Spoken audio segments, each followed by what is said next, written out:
मनोज तिवारी शीला दीक्षित को हरा चुके हों, आनंद कुमार को हरा चुके हों, लेकिन इस बार मुकाबला कड़ा होने जा रहा है।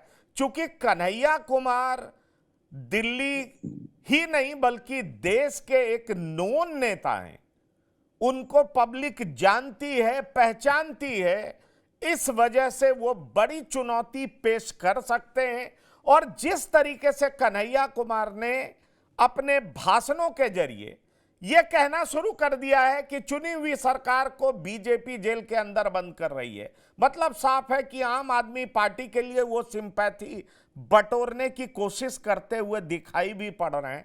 आपको लगता है कि अरविंद केजरीवाल के जेल जाने का फायदा भी कन्हैया कुमार बटोर सकेंगे और दिल्ली में मनोज तिवारी को हैट्रिक लगाने से रोक देंगे? देखिए पंकज जी, कन्हैया कुमार अरविंद केजरीवाल के जेल जाने का फायदा उठा सकेंगे या नहीं उठा सकेंगे ये तो अलग बात है। लेकिन जब विश्लेषण करने बैठेंगे तो ये मामला बड़ा दिलचस्प बनता हुआ दिखाई दे रहा है। हम ऐसा इसलिए कह रहे हैं कि हम खूब जानते हैं कि मनोज तिवारी की क्या कैपेसिटी है राजनीतिक में, किस तरह से वो लोगों के बीच में कनेक्टिविटी बनाए रखते हैं और किस तरह से वो सीजन पॉलिटिक्स करते हैं। हम खूब जानते हैं कि मनोज तिवारी भी मोदी जी के लहर में ही निकले हुए नेता है। यह बात यदि जब तुलनात्मक दृष्टिकोण से देखते हैं तो मनोज तिवारी एक गायक, एक अच्छे गायक और एक अच्छे अभिनेता के अलावा एक बहुत बड़े राजनीतिज्ञ के तौर पर उनकी कोई बड़ी उपलब्धि नहीं है। दिल्ली के तो वो प्रदेश अध्यक्ष भी रह चुके हैं। सब जानते हैं कि उनके अवधि में दिल्ली में भारतीय जनता पार्टी ने कितना विकास किया। हम ये भी जानते हैं कि कन्हैया कुमार में एक अपील तो है, जेएनयू से पढ़ा हुआ है, एक ऐसा विद्यार्थी जिसकी समझ हो समाज के प्रति, लोगों के प्रति समझ हो, एक कुशल वक्ता हो, कहीं भी बहुत शानदार तरीके से वो अपनी बातों को तर्कपूर्ण तरीके से रख पाता हो। उसको केवल यह कह के खारिज कर देना कि कन्हैया कुमार का दिल्ली से कुछ वास्ता नहीं है, तो क्या मनोज तिवारी दिल्ली के पैदाइश है क्या? तो ये कोई तुलना नहीं है। मैं दूसरी बात ये कह रहा हूं कि यदि समीकरण, पिछले समीकरण को देखा जाए और आज के समीकरण को देखा जाए तो जमीन आसमान का अंतर है। इससे पहले हम लोग तो खूब जानते हैं कि यदि स्टेट के चुनाव की बात की जाए तो लोगों को लगता है, दिल्ली की जनता को लगता है कि नहीं, यहाँ पे मुख्यमंत्री का चुनाव है, इसलिए मुख्यमंत्री अरविंद केजरीवाल बेहतर है, उनके नीतियों से हमें फायदा मिलता है। और जब केंद्र के चुनाव की बात होती है तो वही जनता सोचता है ये कि नहीं, इस बार प्रधानमंत्री का चुनाव है तो प्रधानमंत्री के रूप में नरेंद्र मोदी को चुनेंगे। लेकिन दिल्ली में परिस्थितियां इसलिए हम कह रहे हैं कि बदल चुकी है आज के वक्त में, क्योंकि दिल्ली की जनता को इस बात का एहसास कराया है आम आदमी पार्टी ने पिछले कुछ दिनों में या कुछ महीनों में कि एक चलती हुई पार्टी जिन्हें आप लोगों ने चुना, जिन मुख्यमंत्री को आपने बनाया, सबसे लोकप्रिय मुख्यमंत्री को जिसको आपने बनाया, उस मुख्यमंत्री को अचानक एक षड्यंत्र के तहत आम आदमी पार्टी के मुख्यमंत्री को भारतीय जनता पार्टी ने जेल में डाल दिया।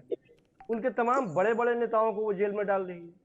और जेल में ही नहीं डालने का प्रयास हुआ है, बल्कि उनकी सारी नीतियों को प्रभावित करने का प्रयास किया जा रहा है। और लोग ये धमकियां दे रहे हैं कि नहीं, अब राष्ट्रपति शासन लागू कर देंगे, सरकार को नहीं चलने देंगे। तो जब इस तरह से पूरा सरकार ठप होता हुआ दिखाई देगा तो दिल्ली की जनता को ये बात लगने लगा है कि ये न केवल हमें मिल रही योजनाओं पर भी प्रश्न खड़ा कर रहे हैं, उस पर भी लगाम लगाने का प्रयास कर रहे हैं, अपितु इस सरकार को भी डिस्टर्ब करने का प्रयास कर रहे हैं, जो हमारे लिए जीवनदायी है। क्योंकि दिल्ली की जनता जानती है कि आम आदमी पार्टी की जो सरकार है वो उनके लिए एक स्वास्थ्य विभाग की बात कर ले तो मोहल्ला क्लिनिक लाइफलाइन बना हुआ है। बहुत एक आम आदमी जाता है, खांसी सर्दी हो जाए, किसी दुकान पे जाएंगे, कम से कम 500 रुपए की दवा लेके चले आएंगे। लेकिन गरीब किसी मोहल्ला की, हाँ ये हो सकता है, आरोप लगाया जाता है कि बहुत सारे ऐसे मोहल्ला क्लिनिक है जहाँ व्यवस्थित सारी चीजें नहीं है, लेकिन अधिकांश जगहों पर तो व्यवस्था बेहतर है ही। दिल्ली की जनता ये भी जानती है कि अपने बच्चों को छोड़ने के लिए पर इन सारी चीजों का फायदा तो विधानसभा चुनाव में दिखा है। लोकसभा चुनाव में तो मोदी को प्रधानमंत्री बनाना है, इस पे वोट डलता है। आप देखें, विधानसभा में आपने ठीक कहा कि बीजेपी को 3 सीट 8 सीट पे ला करके रोक दिया गया, लेकिन अगर आप लोकसभा का चुनाव देखें तो दूसरी पार्टी कहीं नजर नहीं आई है। शीला दीक्षित तक भारी भरकम वोट से आ रही है।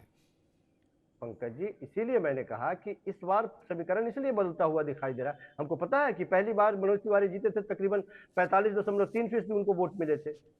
आनंद कुमार को तकरीबन 34% के आसपास में, 34.3% के आसपास में उनको वोट मिले थे। दूसरी बार में शीला दीक्षित को उन्होंने हराया। 3 नंबर पर कांग्रेस पार्टी रही। लेकिन कांग्रेस पार्टी और आम आदमी पार्टी का एक साथ जुड़ जाना और दिल्ली के मतदाताओं के बीच में आम आदमी पार्टी के द्वारा ये मैसेज दे देना कि ये लोग दिल्ली के सरकार को डिस्टर्ब कर रहे हैं और आपकी योजनाओं को डिस्टर्ब करने का प्रयास कर रहे हैं, एक विपरीत परिस्थिति में बना हुआ आक्रोश है। मैं ये बताने का प्रयास कर रहा हूँ।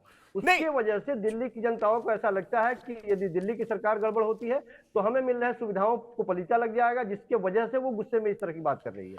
आप च- जब जमीन पे उतरेंगे तब आपको ये दिखाई देगा।